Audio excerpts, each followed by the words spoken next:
కానీ ఆ జబ్బు వచ్చిన వాళ్ళకు ఏళ్లలో పట్టుకోలిపోతుంది, బరువు పనులు చేయలేరు. మొగ్గు ఎత్తుకున్నా కూడా బకెట్లో మొగ్గు పెడతాం కదా, చెంబు కానీ మొగ్గు కానీ, అవి జారిపోతా వస్తుంది. ఎందుకు జారిపోతుంది? పట్టుకోలిపోతారు, నరాలు దెబ్బతింటాయి. ఇక్కడ చేతులకు కాళ్ళకు వస్తాయి నరాలు. ఆ నరాలు దెబ్బతిన్నప్పుడు వాళ్ళకు ఇక్కడ ఏళ్లలో స్పర్శ ఉండదు.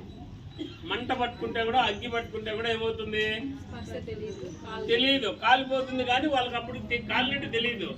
మళ్ళీ 2 రోజులు చూస్తే అక్కడంతా బొబ్బు వచ్చి అక్కడంతా పుండు అయిపోతుంది. కాళ్ళకు కూడా అంతే, రాయి గుచ్చుకున్నా కంప గుచ్చుకున్నా అది అప్పుడు తెలియదు. లాస్ట్లో ఏమవుతుంది, 2-3 రోజులకు అది గాయం అయిపోతుంది, పుండు అయిపోతుంది. కాబట్టి ఈ లక్షణాలు ఎవరికన్నా ఉంటే కూడా పాదాలకు కూడా స్పర్శ కోల్పోతుంది, వేళ్లకు స్పర్శ కోల్పోతుంది.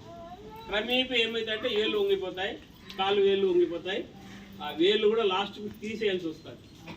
ఇంతకుముందు వాళ్ళకి అట్లా జరుగుతానండి. ఇప్పుడు మందులు మంచి మందులు వచ్చినాయి కాబట్టి